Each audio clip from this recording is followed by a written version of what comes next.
বিসমিল্লাহির রহমানির রহিম। আমি মোহাম্মদ নুরুল ইসলাম বাংলাদেশ মিডিয়া থেকে আপনাদের সাথে রয়েছি। এখন আমরা অবস্থান করছি এয়ারপোর্ট থানাধীন 22টিলা এলাকায়। আপনারা 22টিলা এলাকায় জানেন বিভিন্ন পর্যটকরা এই এলাকায় ঘুরতে আসেন, আর বিভিন্ন ধরনের সুযোগ সুবিধাও রয়েছে। আপনারা পিছন দিকে যে দেখতে পাচ্ছেন, পিছন দিকে অনেক সুন্দর একটা দৃশ্য, পানির দৃশ্য দেখেন খুব সুন্দরভাবে। পিছনটা দেখা যাচ্ছে, বিভিন্ন গ্রামও পিছনে রয়েছে। আর আরেকটা বিষয় হচ্ছে এই যে নৌকা, এই যে খুব সুন্দরভাবে নৌকা সাজাইয়া রাখা হয়েছে, সাজানো হয়েছে। এই যে আপনারা দেখেন নৌকাগুলা, এই নৌকাগুলা দিয়েই তারা এই পানির মধ্যে বিভিন্ন জায়গায় ঘুরে বেড়ান পর্যটকরা। আর মনে হচ্ছে ঘণ্টাব্যাপী তারা এই নৌকা দিয়ে চড়েন। এই যে আপনারা দেখতে পাচ্ছেন নৌকা সাজানো আছে, অনেক সুন্দর একটা এলাকা। এই যে আপনারা দেখেন নৌকার মধ্যে পর্যটকরা উঠে ঘুরছেন, দেখতেছেন সব দিক দিকেই। আপনারা চেয়ে দেখেন খুব সুন্দর একটা দৃশ্য, একদিকে পানি আর পানি, অন্যদিকে নৌকা রয়েছে। এই যে নৌকা যাচ্ছে, আবার আসতেছে আরেকটা নৌকা। একদম যতটুক চোখ যায় ততটুকুই শুধু পানি আর পানি, একটি সমুদ্র সৈকতের মতো মনে হচ্ছে এই 22টিলা এলাকাটা।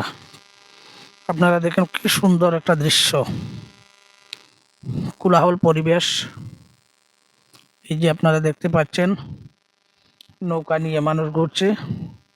এই যে আপনারা দেখতে পাচ্ছেন যে আরো কয়েকজন মানুষ নৌকাতে উঠছে, ঘুরবে, দেখবে দৃশ্য। খুব সুন্দর একটা পরিবেশ আপনারা দেখতে পাচ্ছেন।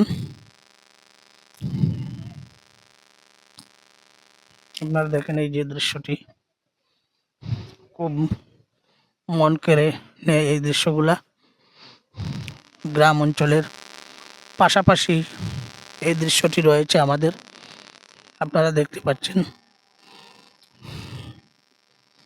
এই যে শহরতলির 22টিলা এলাকায় এয়ারপোর্ট থানাধীন রয়েছে এই স্পটটি, আপনারা দেখতে পারেন।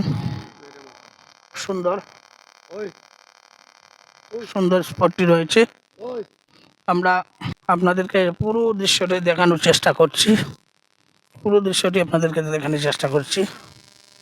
আমাদের সঙ্গে থাকুন।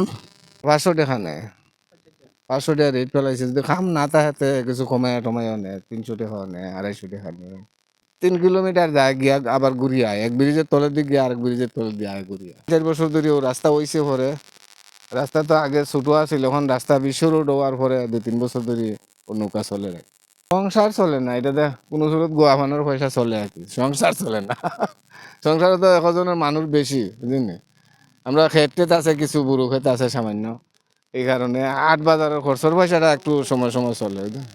মানুষে আইলে ওটা আনন্দ করতো, আইয়ে তারা আপনার টাউনের মানুষ, অন্য অঞ্চলে মেহমান টেমান আইয়ে তারা আনন্দ করতো, খোলা বাজারে একটু বাতাস বুতাস খাইতে হয়। ও আমরা গেছো একটু আনন্দ লাগে, হুরুতা বুরুতা একটু চা পানের পয়সাটা খায়, একটু নৌকা দৌড়াইলো খোলা বাজারে, মানে বাতাসের মধ্যে হাওয়া হাওয়া খাইলো, ও তা কি হুর্তি আমার তুললো, আর কোনো ইয়ে নাই। সিলেট শহরতলির বিভিন্ন এলাকা থেকে পর্যটকরা ছুটে আসেন এখানে। কোলাহল বাতাস এবং সমুদ্র সৈকতের মতোই বললে চলে এই দৃশ্যটি দেখার জন্য নৌকা চড়ে তারা বিভিন্ন জায়গা ঘুরে বেড়ান। এতক্ষণ বাংলাদেশ মিডিয়ার সাথে থাকার জন্য আপনাদেরকে ধন্যবাদ জানাচ্ছি। দৈনিক বাংলাদেশ মিডিয়া, সত্যের সন্ধানে সারাক্ষণ।